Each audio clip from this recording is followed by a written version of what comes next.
Shaitan, when Allah told him to make sujood, he put it under experiment. He says, let me think about it. No, I'm from fire. You created me from fire. You created me from clay. Fire is better than clay, so I'm not going to make sujood. You don't do that with the knowledge that you should be serving, right? When Allah says, do something, you do it. So he failed in this, so he refused. And that is where kufr is. Kufr is pushing back what Allah is telling you what to do, not refusing it. Okay? Adam a.s. and his wife did disobey, but because of desires. Shaitan disobeyed because of arrogance and because of doubts. That is two different things. One can do a kabira, a big sin, but he still be under the mercy of Allah, okay, so long that he's not refusing the issue. But the other side, one might not even commit the sin, but if he refuses the law of Allah, then he becomes a kafir. Example of that is if someone who is drinking alcohol, that is a kabira, a big sin, and then you tell him that it's haram, he said, oh, okay, may Allah forgive me, I'll try to stop, and so forth, and he keeps on drinking because he cannot stop. And he's planning to stop, and so forth. He's still under the mercy of Allah because he knows what he's doing is haram, but he's genuinely and with a good intention trying to stop. But if someone who does not drink at all tells you, I don't think there's anything wrong with drinking, because doctors are saying it's good for you this, good for you that, and so forth.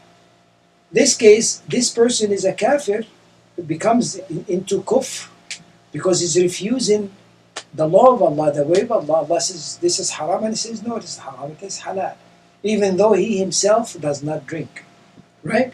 So it is that the key word here is refusal. Once you push back what Allah subhanahu wa ta'ala is saying, that's it. You are making yourself equal to Allah. Allah says right, you say left. Allah says halal, you say haram. Allah says haram, you say halal. You are giving yourself the right to make legislation, if you will. And that is unacceptable.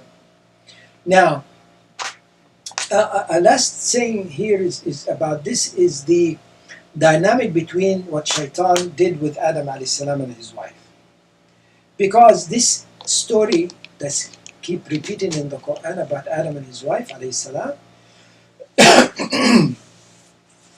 it is a repetition of the stories that happens to us in this life. Shaitan is trying to do the same thing he did with Adam a.s. and his wife to get us away from the mercy of Allah by disobeying Allah. He's trying to do that. Okay, so what was haram?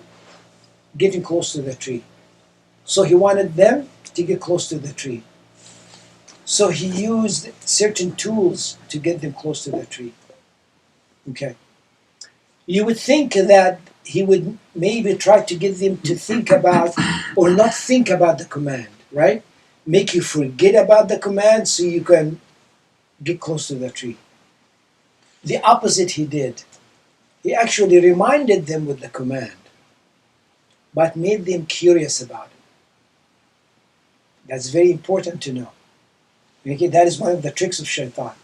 Shaitan is not going to tell you that you know, is this haram or halal or this and that, you know, in the way of investigation. No, he tell you this.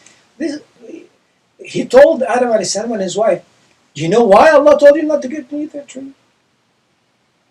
Is the answer to that question what is the answer to that question?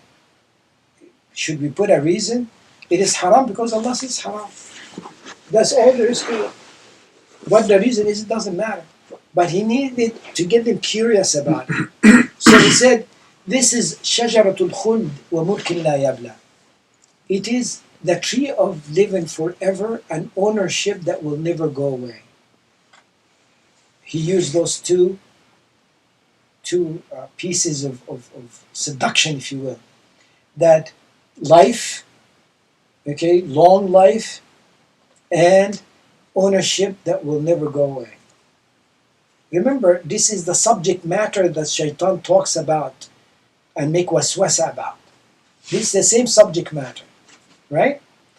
If you watch any commercial, you'll find talking about those 2 points. in one way or another about this life, and the future of this, and when you get older, this, and we get this, and as you're getting older, you think that you're getting, you're living, gonna live, even live more, Listen to this, right? And then it is more. Mulkin la yabla. Ownership will never go away. So it is more of this, more of this, more of that. This is becoming old now, you get you something better than this. This is not up to date, this is this. This is better, you feel this now, but you'll feel better later on if you use this. And once you have accumulate more and more and more, this is going to make you happier and happier, and so forth. That is the same two topics, and comes in different angles, but it's the same two topics. Okay? And if you go into to eat from this tree, you're going to be like angels. Something that never happens, will never happen.